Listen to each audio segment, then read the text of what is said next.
It's a big yeshar koach to Jesse Salem for putting together the full day's program, and Shani and I are very happy to be here, and it looks like a wonderful program throughout the day, and I encourage people to take advantage, because at Ta'anit, the purpose is to reflect, to stop everything else and reflect on what we want to reflect on. So people should take advantage of the wonderful program that's been planned for you. So I've been told that we have less time than I thought, so we're going to try and get in as much as we can. And let's begin on page 1. The Shulchan Aruch writes, the very first siman of the Shulchan Aruch, Ro'ui l'chol yirei shamayim, it's appropriate for any God-fearing person, sheyehem meitzar v'doeg al churban beit mikdash.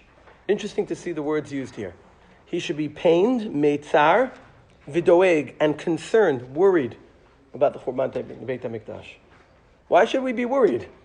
The fact that there's a churban implies something about where we are as a people, about the things we should be afraid of in the future. It's not just an ancient event. If it's not rebuilt in our days, there's something for us to be worried about.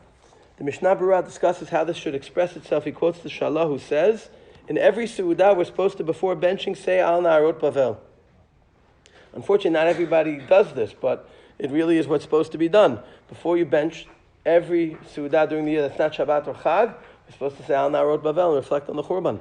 One of the boys from Makoto told me, he went over to Rav Nevensel, the great posek of the old city, and he said to him, should people say Al Na'arot Bavel before they bench? He goes, of course, everyone does, don't they? He wasn't smiling. He just assumed. He brought the halacha. The Mishnah Berurah says at the end of his piece, V'ha'ikar sheyeda ma ke'amar. The most important thing is to know what you're saying when you talk about this. V'achar kavanat halev hein hadvarim. And the real question here is what a person is thinking about. Our relationship with the Churban shouldn't just be something we rattle off as a ritual. It should be a reflection. And so I really want to begin with this mizmor, which halacha identifies as the mizmor we should be using to reflect on the Churban. And I think this is a great way to begin our reflection in the 3 weeks. The mizmor is the only one in Tanakh that links itself to a very particular place. Al Na'arot Bavel. This is where this is taking place. The rivers of Babylon. Sham yashavnu, gam bachinu. We're sitting maybe after a long trek, maybe the first chance to really sit down. This is the source for sitting in Avilut. We're sitting on the floor. Gam bachinu, and we're also crying. B'zacharenu et Zion. When we remember Zion, when we think back to Zion. Al continues in Pasuk Bet, continues Pasuk Aleph. Al Na'arot, Al Aravim b'tocha. On reeds within it. Talinu kinorotenu. We hung our harps. Harps come from reeds. We're hanging them back up on the reeds. We don't want to use them. We're hanging up our cleats, as the phrase goes. No more music. After presenting the picture, we get the framework, the backdrop. Key alliteration. Sham she'elunu shavenu divrei shir. There our captors asked us to sing. V'tolalenu simcha. The only place in Tanakh where this word appears. Tolalenu. There's a big debate. What exactly does it mean? Clearly in context it means to make happiness. I think the word is used in contrast to Pasuk Bet. Talinu kinorotenu. The truth is, and the order was, they said, Tolalenu simcha. Our response was, Talinu kinorotenu. They said, Shiru lanu mishir tzion, continuation of the alliteration of the shins. And our response was, Ech nashir et shir Hashem al admat nechar. It's inappropriate, it's a chilul. How can we sing in a foreign land? And then comes the vow for the future. The fear is that right now we're feeling it powerfully. What will we feel like in a year or a decade or a century or a millennium? What will our children and grandchildren think? Will they lose this feeling? And the Shavuah, which is chiastic, im, im. Im eshkachech Yerushalayim, tishkach yamini. Why the right hand in context of this mizmor? What do you use the right hand for? Playing music. If I forget and start playing music, my right hand should forget how to do it. Tidbak lishoni l'chiki. Why lishoni and chiki? What do we use our tongue and cheek for? To sing. Tidbak lishoni l'chiki im lo eskerechi. And here, obviously, like we always ask in Tanakh, the question is the zechira more than just not forgetting? Im eshkachech, im lo eskerechi. Is more required from us than not to forget. And then there's a third im that sticks out. Im, im. It would have been perfect and neat. And then there's another im. Im lo ha'alet Yerushalayim al rosh simchati. And I think the question is obvious. First we're saying, no music, no singing, no happiness. Now we're saying, we'll make smachot and we'll just have a little ashes. Which one is it? Is it a shavuah not to ever have simcha again? Or is it, we'll have simcha and we'll just have a glass that we break? What's the relationship here within the flow of the Mizmor? And by the way, just to complete the Mizmor for a second, the running theme is Chira, B'Zachrenu et Zion, the commitment Imlo Eskerechi, and then the turning to God, Zechor Hashem Lifnei Adom.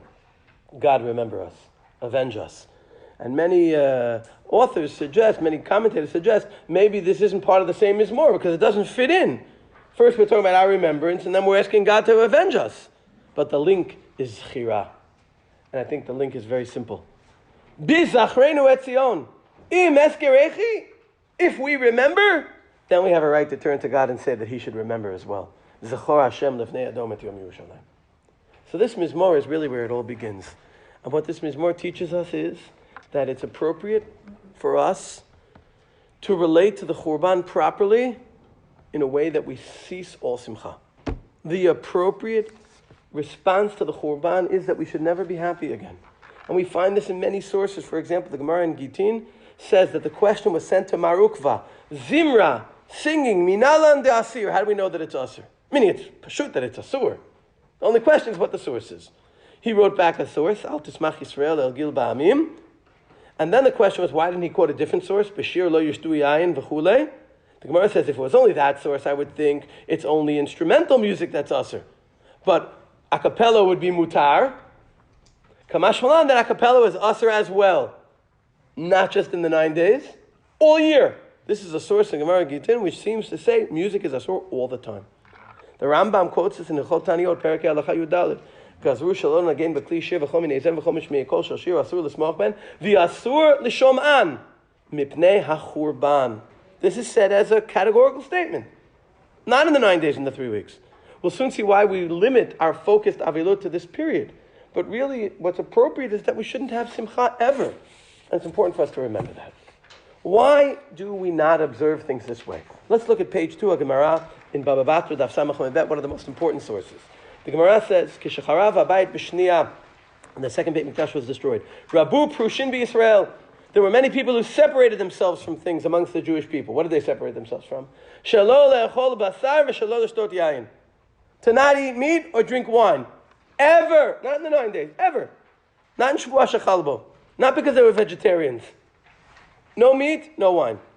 Nitpala and Rabbi Yoshua approached them and said, Banai, mipnei ma yetem ochlim basar ve'enetem shotim yayin. Why aren't you eating meat and drinking wine? Amrulo, nochal basar shemimenu makrivin al gabi mizbeach v'achshav batel. Nishtei yayin sheminaschim al gabi mizbeach v'achshav batel. How can we have meat and wine when we've lost the mizbeach? When we've lost the service of God? This is again that expression of really internalizing the Churban. Rabbi Yeshua responded to them and said, okay, we shouldn't have bread. We no longer have minachot. We shouldn't have perot. We no longer have bikurim. You'll say you can have other fruit. We shouldn't have water because ein nisuch hamayim. What was the point Rabbi Yeshua was making? If you take your sadness over the Churban to its logical extreme, you would die. And you know what? That might be appropriate. In fact, in the second part of the Gemara, after the break, it says, Rabbi Yishmael ben Elisha said, after the Beit Mikdash was destroyed, it would be appropriate that we would stop eating meat and drinking wine. But ein gozun gzera latzibur elen ken rov tzibur yicholim la'amod ba. You can't make gzerot unless people can live with them. In fact, it says later, when Malchut HaRasha intensified their gzerot, the Romans, after Bar Kokhba rebellion, and they made gzerot against Pidyon Ben and Brit Milah and all these things, last 2 lines of the Gemara, Dinu shenigzor al atzmenu shelo lisai isha u'lohadid banim. We shouldn't get married and have children anymore. V'nimtza zaro shel Avraham Avinu kala me'elav, and the Jewish people would die.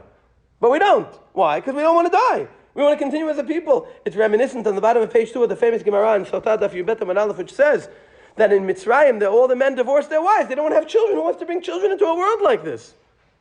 And Miriam came to her father and said, you're worse than Paro, because you're going to make sure there's no more Jewish people. It's an appropriate response. But we need to balance it because we need to be practical. So to go back to the Gemara, Amar Lehem in the middle, Rabbi Yeshua said, Banai, Bovo Amar Lechem Shalol Tabel Kol Ikar, to tell you not to have any avelut. Ifshar, Shekvar Nigzera Gzera, there was a Churban.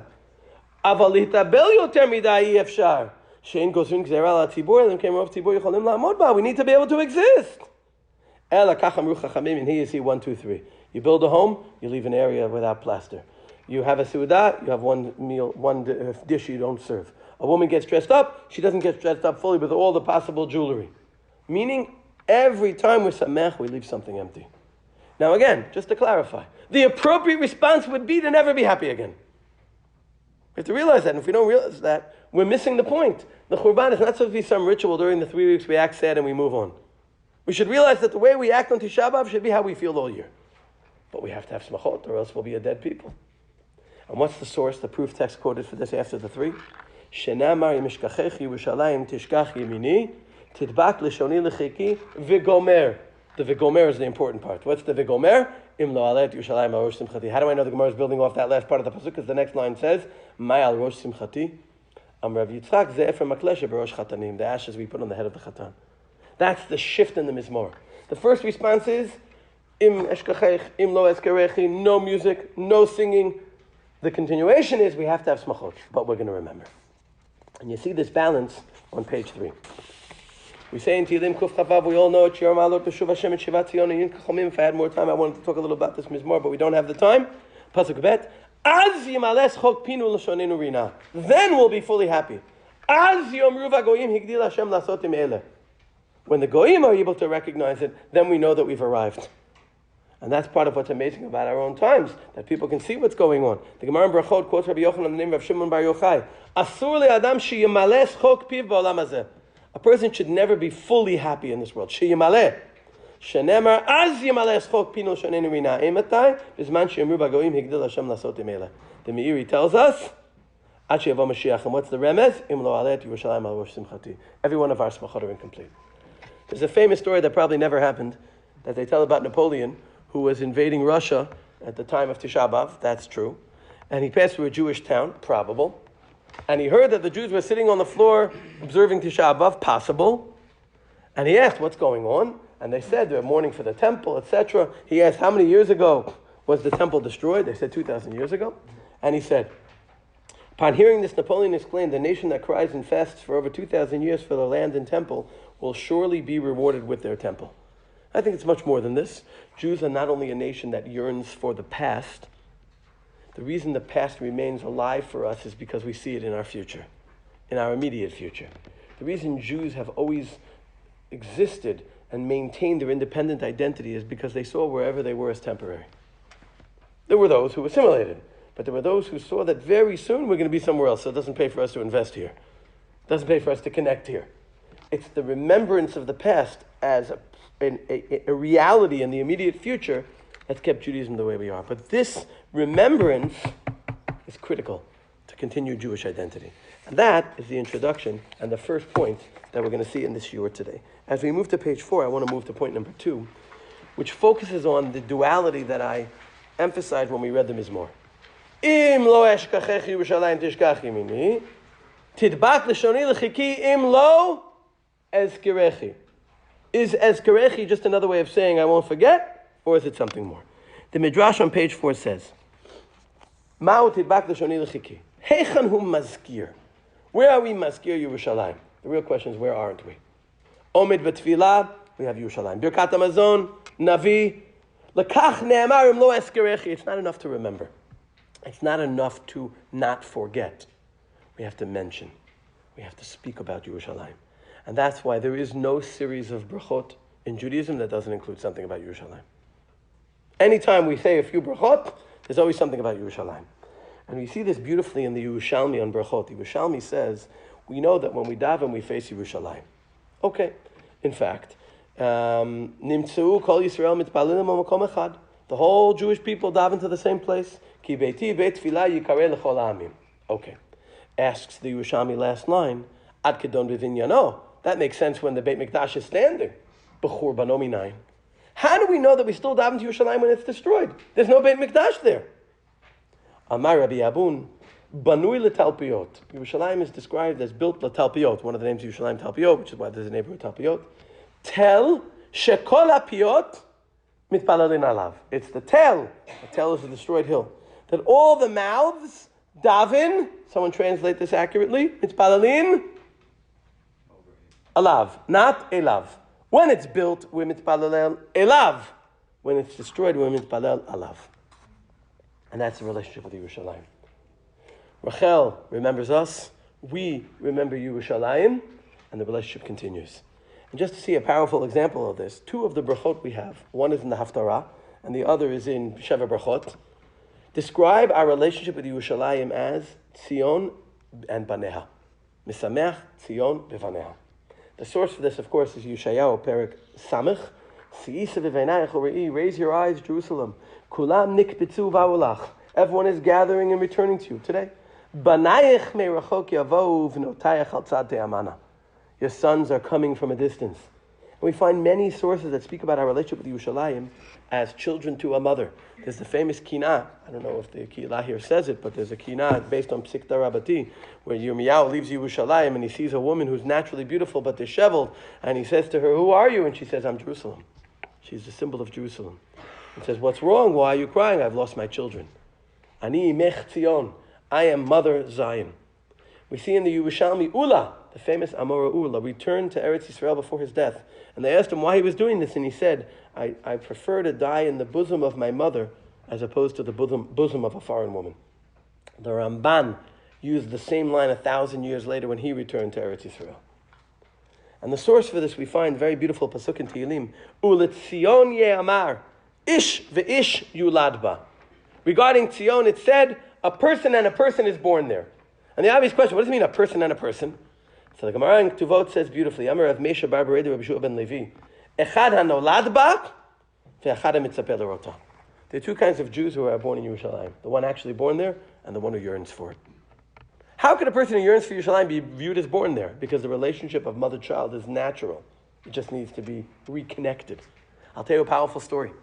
In World War I, the Turks made a decree that anyone not born in their Palestine had to leave. They were trying to get rid of the Jews. Officially, the reason was they were European spies. Unofficially, they hated the Jews. A man came to Rav Yosef Chaim Sonnenfeld, who was the Rav of Yerushalayim at the time, and said, I have the ability to forge a birth certificate that says I was born in Jerusalem. I was really born in Czechoslovakia. Is it mutar for me to lie to stay in Yerushalayim? He says, do you desire to be here? He says, of course. He goes, then you're not lying. And this has been used by religious Jews, by non-religious Jews, as a sense of identity. Let's look at Agnon, the famous Jewish writer, his speech at the Nobel banquet in 1966. As a result of the historic catastrophe in which Titus of Rome destroyed Jerusalem and Israel was exiled from its land, I was born in one of the cities of the exile. But I always regarded myself as one who was born in Jerusalem. And it's in the merit of these kind of sentiments that the next year Jerusalem was reunited. Eli Wiesel, when a Jew visits Jerusalem for the first time, it is not a first time. It is a homecoming. And what Chazal say is it's a return to one's birthplace.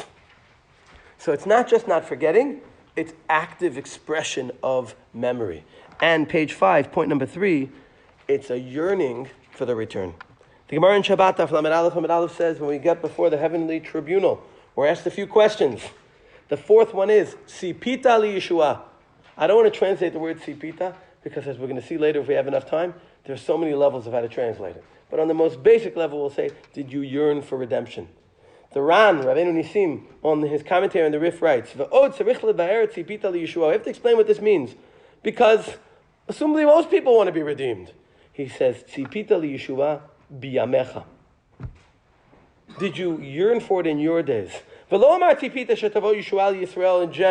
It's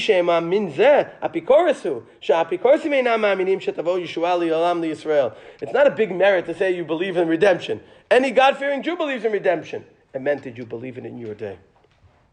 And that's why Yud Bet of the Shlosh Esrei Yikarim is the only one that has an Afal Pi, because we've been waiting. Ani ma'amin be'emunah shleima b'viyat HaMashiach, v'afal pi sheyitma'meh, based on the Pasuk in Chavakuk, im kol zeh achake lo b'chol yom sheyavo. I await it every day. I await it every day. In fact, the Midrashim that you see in the next sources speak about how God says the one thing we need to do for the Geulah to come is to wait for it. In fact, the second psiktah that appears here, God bemoans the fact that people yearn for Torah but don't yearn for a relationship with God. As strange as that sounds. People may yearn, they want to learn, they want to grow, but the return to Eretz Yisrael, the Geulah, that people don't feel as much of a need for. I'll skip a couple of sources, but just look at the bracha on the bottom of page 5, based on the words of Yaakov to his children in his brachot. He said, Lishuatcha kiviti Hashem. Look how we take it a step further. Et tzemach David avdecha meheret atzmiach v'chanot urum b'yishuatecha ki lishuatcha kivinu, not kol yom, kol hayom. I don't know which nusach you guys use here. Umitzapim, some people have, tamid liyishua. This is what we say every day. The question is whether we feel it every day. And now we get to point number 4 on page 6. And that is the word dirisha. If you look at the title of the shir here, it says how we remember and seek Jerusalem. The seek is what we're about to get to. And the Torah already speaks about this. In the very Perikut Aleph, on the one hand, we're told that Eretz Yisrael is the Eretz Asher Hashem Elokecha Doresh Ota Tamid. God is always looking at Israel because it needs God for rain. The psukim here are talking about. It means it's a constant relationship. God seeks it. We need to seek Him. Very next parak, Perikut Bet, we're told don't serve God the way the Canaanites served their gods. They had everywhere, on every tree and every mountain and every foothill, they had a sanctuary. They were chasidish, right? They had shtiblach everywhere. It says in Pasuk Daled, Lo tasun ken Hashem Elokechem. Don't serve God this way. Kiyim al makom shevchar Hashem Elokechem. You go where He chooses. Last 4 words of the Pasuk. L'shichno tidreshu uvata shama. Seek His Shekhinah and come there. What does it mean to seek? The Midrash Halacha says, Yachol tamtim achi yom elcha navi. Maybe you should wait until the prophet tells you where the place is. Talmud lomar l'shechno tidreshu uvata shama. Drosh umitzo. Seek it. Find it. V'achar kach yom elcha navi. After you show that you're interested in it and you seek it, the Navi will tell you where it is. V'chein ata motzeh b'David HaMelech. Tehillim Perek Kuf Lamed Bet. Zechor Hashem l'David et kol anoto Hashem nishbal Hashem nadar la'avir Yaakov. Im avo ba'oel beiti. Im etein shenat la'enai. David said, I won't sleep until I find the place. And because he was so committed to finding the place, he was the one who identified the place. So Tzion is, the Dirisha is before we know the place. But as we're about to see, that needs to continue after we find the place too, and especially when we lose it. Yirmiyahu Navi, Yirmiyahu Perek Lamed bemoans the fact that Tzion hi doresh ein la. Nobody seeks Jerusalem anymore. The Gemara in Sukkah Daf Mem Aleph learns from here that when the Beit Mikdash was destroyed, we have to do things to remind ourselves of what was. If you look at the Mishnah, Sukkah Daf Mem Aleph, an excellent example of this is the way we take lulav and etrog. When you're not in the Beit Mikdash, you're supposed to take lulav and etrog only one day. Right, Priyet Hadar, etc. But in the Beit Mikdash, they used to take it 7 days. Usmachtem lefnei Hashem Elokechem shivat yamim. Today we know we take it 7 days. Why? Rabbi Yochanan ben Zakkai, the generation after the Churban, he said Zecher LaMikdash. The Gemara says, how do you change halacha this way? Why are you mitaking this? It quotes the pasuk from Yirmiyahu and says Mechlal Dabai Drisha. We have to create a way of seeking. And how do we create a way of seeking? We continue doing whatever we can that was done in the Beit Mikdash as a reminder that we're missing something. That's one of the most important things on Moadim, not to think that a Moed is the way we celebrate it today. Tfilat Musaf, Korbanot Musaf. To remember what was and what's supposed to be and what will be. And that's why on every Moed we have a Zecher LaMikdash. If you look here at the next sources, the Gemara in Yom Daf Yuterem at Bet says the Kohen Gadol used to stay up all night before the Avodat Yom HaKippurim. There's a custom to stay up all night learning and to remind yourself of the Kohen Gadol. The Shulchan Aruch brings it in Siman Tov Reish Yutet. On Pesach, of course, we have the Zecher LaMikdash Kehilel. We have the Korech. The Gemara in Menachot explains that from Pesach to Shavuot we continue doing Sfirat HaOmer even though we have no longer a Korban Omer. And we say, Arachamanu Yachzir Lana Avodat Beit HaMikdash. Every Moed, continuing on page 7. The Ramah explains the reason why we have milchiks on Shavuot. The way he explains it is so that we need 2 lechamim, one for the Bisari, one for the Chalavi, because it's not supposed to be milchiks and not flesh, it's supposed to be both. Why do we want 2 lechamim? To remember the 2 breads that they had on Shavuot. Every chag, we have an aspect we add to remind us of what was in the Beit Mikdash. This seeking God is critical to returning and to our remembrance of the past and returning it in the future. And we see it on page 7 in the Mizmor that talks about the ability to rise up to God and meet Him on the Har HaBayit. Well, how is the person described? These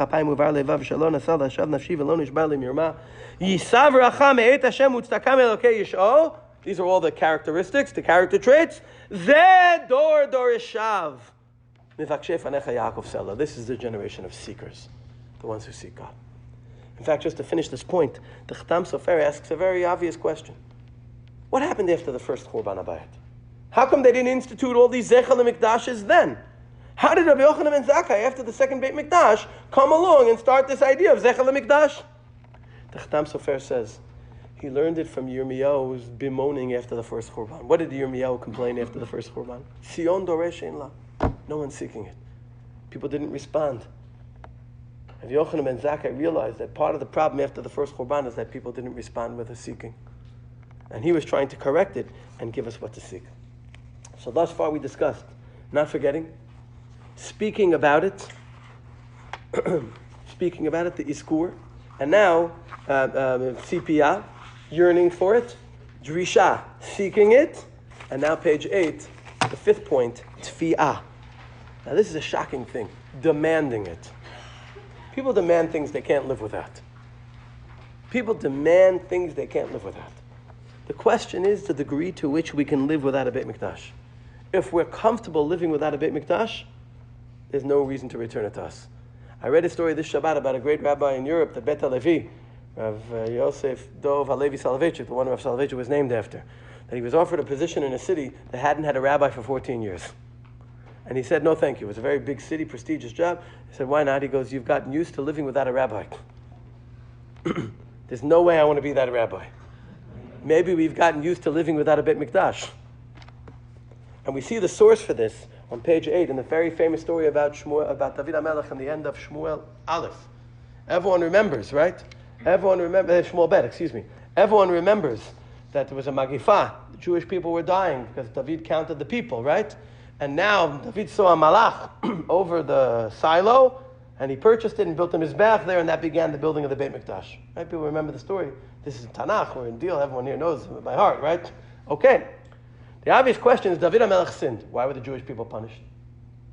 Why did thousands of Jews die? Because David counted them. So the Midrash learns from the solution what the problem was.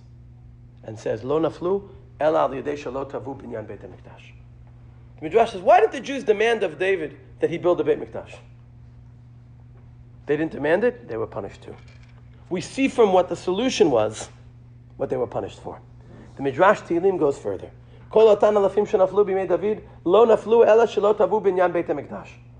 then it makes a kal v'chomer. They didn't know what the Beit Mikdash was. How could they expect it? How could they want it so much? Anu, fourth line. Shecharav biyamenu. This is written in that generation. V'haya biyamenu. We know what it was. We don't live in the time of Beit Mikdash, but we know, we've heard what it was. How much more guilty are we who know what it was? We have a record of what it was for not demanding it. The Yalkut Me'am Loez writes, Hechrachi adavar, it's necessary. Shekol Yisrael yitpalelu bekavana atzuma b'shah shemitpalin la'Hashem ki yigalutam. We should demand it. We should need it. It's a very famous halakha that when we say Birkat HaMazon, we take knives off the table or we cover the knives. And the obvious question is why? There are many different explanations. The Shibali Alecha, one of the Italian Rishonim, quotes a very interesting story. He says, once there was someone benching, and he got to Rachemna Yisrael Lamecha Yerushalayim Yirechu V'nei Yerushalayim Yirah Kodesh Me'ever Men. He was so distraught, he took the knife from the table, stabbed himself, and killed himself. Now you hear that reason, you're like, come on, we don't have to worry about that. But maybe we take the knives off because we're trying to teach ourselves that we should have to be worried about it. That we should realize that it should make us that sad. If you look at the bottom of page 8, and I think it's interesting that it's a story told about the Satmar Rebbe, of Moshe Teitelbaum, the Isthmus Moshe, that his longing for Mashiach to come was incredibly intense. He's quoted as saying, if I had known in my youth that in my old age Mashiach still had not come, I would not have physically survived due to the pain his delay would have caused me. My soul would have left me. If we would know today that we're going to be alive for 10, 20, 30, 40 years, Mashiach won't come, chas v'shalom, would we be able to live with ourselves? Probably yes, and that's probably why he doesn't come. That's why on page 9, when we talk about Yerushalayim, we say, Rachemna, have mercy on us. I remember when I was a kid, my brother, he would take my arm, put it behind my back, shove it up behind my back. He would wait for me to say mercy. Now, when I say mercy like that, he wouldn't stop. Mercy, mercy! Only when you really needed it, then he would stop. Right? Mercy! When we say, Rachemna Hashem Elokeinu al Yisrael Hamecha, do we really need mercy? Are we really feeling it? On Tisha B'Av, we say, Nachem Hashem Elokeinu D'Avelei Tzion. Do we feel like we're Avelim? We need Nechama? Maybe if we did. And this is the beautiful words of the Maharal on the Gemara, famous Gemara in Tanit, that says, Kol HaMitabel al Yerushalayim, Zochev v'roeh b'simchata. Anyone who mourns Jerusalem will receive the simcha, it will be consoled by the joy of Yerushalayim. Today, we all can go to Yerushalayim. How much we appreciate it depends on how much we miss it. It's not the question of whether you live in those days. We'll all live together, but only if you really feel the loss do you feel the simcha when you have it returned to you. And here I want to quote a very powerful story of Rav Simcha Bunim Mipshischa, the great Hasidic Rebbe. He said, one of the saddest parts of Galut is that we forget what to yearn for. He tells a story about a king who had a son, an only son, and he was a rebellious son, he was a bad kid, so the king had to throw him out of the palace. The kid went far from the palace and became a homeless degenerate, and he would hang out in bars. He was terrible. One day the king missed his only son, and he said to his top minister, can you see if it's possible we can bring him back? Maybe we can bring him back to the palace and resuscitate, regurgitate, etc. Okay. So the minister goes out to find the boy. He searches throughout the kingdom. Finally, he finds him far away on the floor of a bar. Total mess. He says, let me ask you a question. You remember who you are? He says, sure, I'm the king's son. He says, if you could ask the king for one thing, what would it be? The kid said, I need a new pair of socks. If he could give me a new pair of socks, it would really be great. Really, if he would give me, he talks about this pair of socks. He said, Aluv, how sad are you? Ask him to return you to the palace. There's no hope for you. Says Rav Simcha Bunim, the bottom of page 9, he says, Kein Am Yisrael b'galut hamar, ba'avanotenu harabim, soakim kol hayom, hav lanu bani, hav lanu mezoneh. In our sad state, all we ask for is give us food. Uviyamim anorim, mitpalim rak al dvarim hagashmiyim. On the yamim anorim, we daven for all the physical things we need. Mutav hayal lehem la'am Yisrael, emayut soakim al galut hashchina, yitgadav yitgadav shemei rabah, va'az memela Hashem yitbarach b'rachamav hayeh noten lanu et kol tzachotenu b'chesed v'rachamim. If we would be demanding, if we would need the return to Yerushalayim, Hashem would give it to us. There's a very famous story told by Rav Nachum of Chernobyl. He once came to an inn in a village at Chatzot. He got up and said, Tikkun Chatzot. He sat on the ground and wept and cried over the destruction of the Beit Mikdash. He was so loud, the owner of the inn got up as well. The owner asked him what he was doing, and he told him he was davening to Hashem that the Melech HaMashiach should come quickly. When the Jew just sat staring at him with a blank look, the Rebbe said to him, don't you want Mashiach to come and for all of us to go to Yerushalayim? He answered him, I don't know, I have to ask my wife. He came back and said, my wife said we can't abandon our ducks, we're not interested in Yerushalayim. The Rebbe answered back, what about when the Cossacks steal your ducks and all of your possessions? He went back and asked his wife. She said, okay, daven for the Mashiach, he should come and take the Cossacks to Yerushalayim. The Chavetz Chaim said, how many times a day do we ask for the Geulah? Asking is not enough, said the Chavetz Chaim. Yesh litboa et ha-Geulah. We have to demand it. Ki po'el sachir mevakesh et scharo. Like a worker demanding his pay. It's an isser to delay paying a worker to the next day. If we demanded it, God would have to give. This is Chavetz Chaim, who was such an anav. And of course, the Lubavitcher Rebbe in a very similar way, but I don't want you to think you have to be Chasidi to believe in the Geulah. Hadavar yachid shema'akev et ha-Geulah hu hatzorech shekol b'nei Yisrael yivakshu v'yidreshu v'yitbe'u me'akadosh Baruch Hu la'avi et ha-Geulah ha'amitit v'ashlema. To need it so much that we demand it. To remember it actively, to yearn for it, to seek it, and to demand it. I want to conclude now in the last 2 pages with one more added level. Everybody knows the pasuk from Tehillim, Kuf Bet, Ata takum terachem Tzion, ki et lechanena kiva moed. A little bit of a chutzpah, this pasuk. God, get up and redeem us, because the time has come. Who are we to say the time has come? How could we say such a thing? I think the key to understanding this is the third key. There are 3 keys here. Ki psukim. Ki et lechanena, kiva moed, Ki ratzu avadecha et avaneha ve'et afara yechonenu. Unfortunately, this didn't make it into the song, because this is a critical key. The time has come when we show our love for whatever's remaining. There was a scene in a James Bond movie, I know 8, 9 ago, I don't remember, it was called Windfall, Skyfall, where his house he was born in burns down. And he's walking through the ruins, and he picks up a locket or something, and you see how much he appreciates whatever's remaining. The question is, how much do we appreciate whatever's remaining? The Gemara in Tuvot tells us that Rabbi Abba, Menashek Kipi de Akko, he used to kiss the stones of Akko. It says later there were Amorim, Ravi Ami, Varasi, who would roll in the dirt. We all know the famous traditions to kiss the floor. You kiss the floor. Shene'amar ki ratzu avadecha et avaneh ve'et afara yechonenu. Says the famous Kuzuri, who had a strong passion for Eretz Yisrael. He not only taught it, he lived it and expressed it and moved. He said The time for Yerushalayim comes when we show how much we love whatever we have. The last line in the piece. Yerushalayim lo tibaneh, ki im kasher yishtokaku elea b'nei Yisrael tachlit shuka ad asher yichonenu et avaneh v'et afara. Yerushalayim won't be rebuilt until we show such a yearning for it that we love even the stones, even the dirt. And those real lovers of Israel, those real lovers of Yerushalayim, everything is so precious to them. People can sell air from Israel in a bottle and make money. That's a beautiful thing. Not beautiful that people take advantage of it, but it's a beautiful thing. That's what it's supposed to be. To love whatever we have. If we look at the next piece of the Kuzuri, as we know the story of the Kuzuri, the Melech called in a rabbi, priest, and an imam. It sounds like a joke, right? But it really happened, right? At least in the Kuzuri book. And he asked them all these questions, and he was convinced that Judaism is right. And then he said to the Kuzuri, I have one question for you. Im kain, halo aver ata al mitzvah mechayevet lefi toratcha. You're violating the mitzvah in your Torah. If you don't move back to Israel, and you don't make it where you live and die, not just where you die. The rabbi responded and said, you got me. Was this sin that kept Bayit Sheni from being what it was supposed to be? And the Kuzari goes on to explain that God's relationship with us hinges on how much we show an interest towards Him. Because very few Jews, and the most important ones, didn't return. It was as if they were showing that they were happy in Galut. They didn't want to leave their palaces and businesses. That's the words he uses. That's why God didn't return either. On page 12, the Kuzari continues after developing this idea. In the last paragraph he says, Achshav she'en hadavar kain. Now that we don't return to Israel, ein hadvarim shanu omrim betfilotenu yishtachu l'har kadsho v'yishtachu l'adom raglav v'amachzir shchinato l'tzion v'chadomeh. All these things we say in our tefillot about the return in Jerusalem and yearning for it, it's kedibur hatuki, it's parroting. Ketzivtzuf hadazir, it's chirping. Ki below kavanat alevanu omrim devarim elu odomehem. It's without kavanah that we say it. I remember many years ago, almost 20 years ago, my wife and I were in Prague, and we visited outside of Prague a town called Theresienstadt, where the Nazis gathered Jews on the way to Auschwitz. Dachau.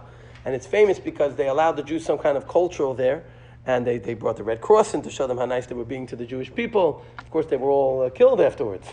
And they have a museum there in Theresienstadt with all the art that the Jews made there, and it's very generic, no Jewish symbols.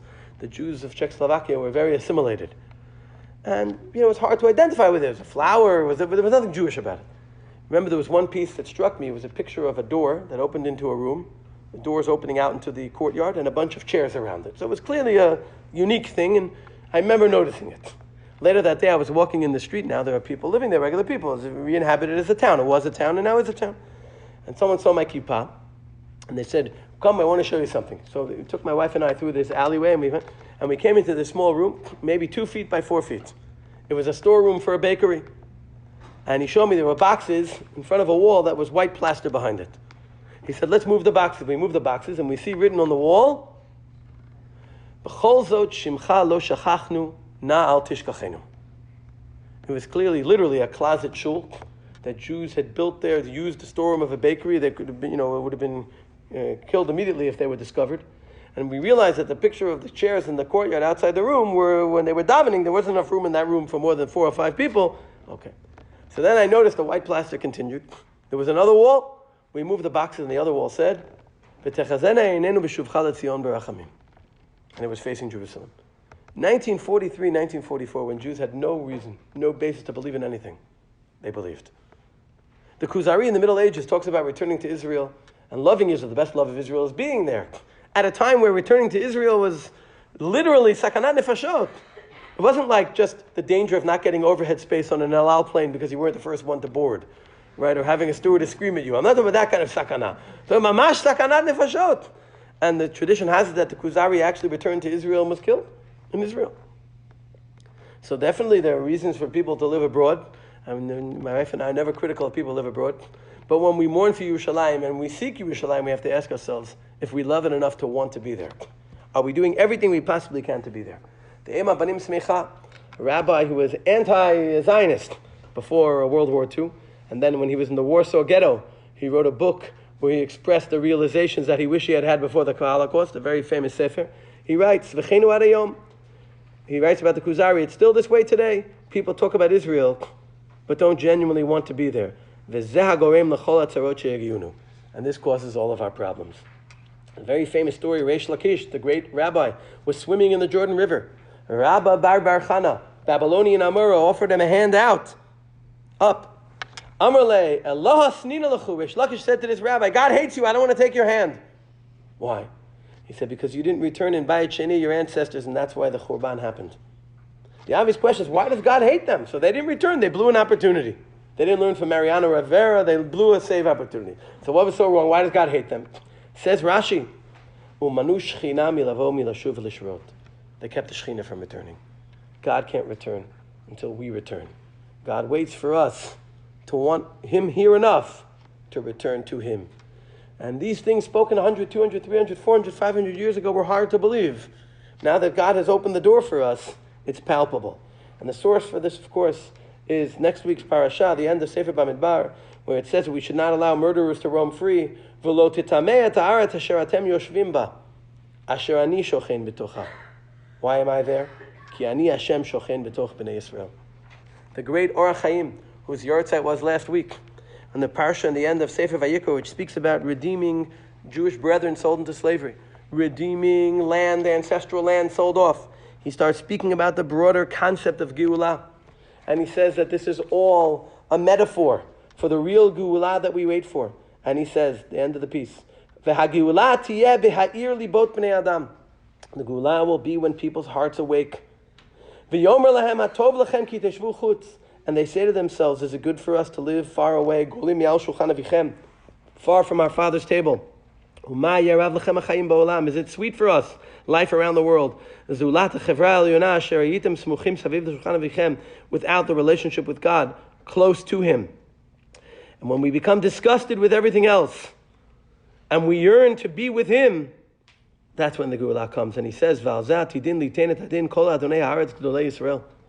Orach Chaim says, any leader of the Jewish people is going to have to give a din v'cheshbon, u'mehem yivakesh Hashem elbon habayit ha'aluv, and God will demand from them the insult to His home that remains desolate because people weren't encouraged to return.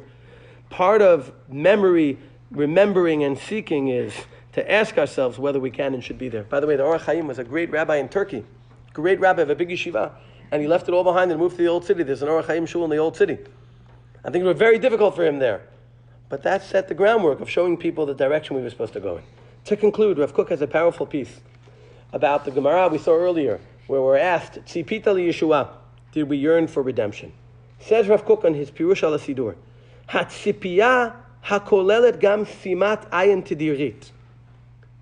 Tzipiyah needs to include a constant eye for something. Gam be'ein shum yachas shel hakara gluya chitzonit al Yeshua. Even where there's no revelation of it, we have to keep our eye on it. I always say, if a person has something interesting them, a stock, a property, a potential shidduch, right? So they keep an eye. They want to go out with a girl. So she's dating someone. Keep an eye. She's dating. She's still dating every day. She's still dating. She's available. She's still dating. Something we really want. The house, if it's for sale, if it's not for sale, if it's for sale, it's not for sale, right? The Geulah, do we have our eye out on it? Do we have our eye out on it? Even where there's no possibility. For sure today. And Rav Kook continues and says, if you really want something, you keep your eye out and you do whatever you can. Hachovah la'asot ma shedarush la'asot l'tovat ha'matzav. Ken yizarez la'et ha'nachon v'lo yichur regav hazman. A person isn't going to miss the moment because they're doing everything they can to get there. I think that's really the answer. The point is not to criticize oneself or criticize other people. How can we live here? How can we live there, etc. The question is, do we have a plan? Do we have our eye on it? It is still part of our goal in life to be able to get there. And it was hard for the Kuzuri. It was hard for the Orach Chaim. It's so easy for us.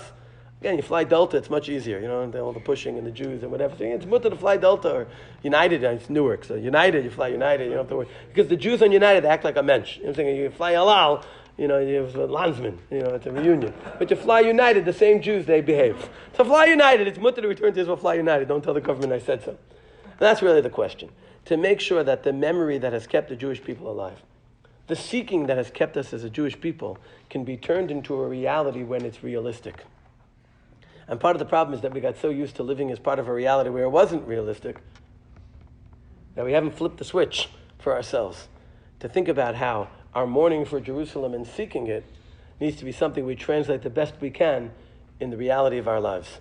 And when we want it enough, that process will be completed. I don't have to say Bezrat Hashem. because that's exactly what he wants. So when we want it enough, it'll be completed. May it be soon in our days because we want it enough.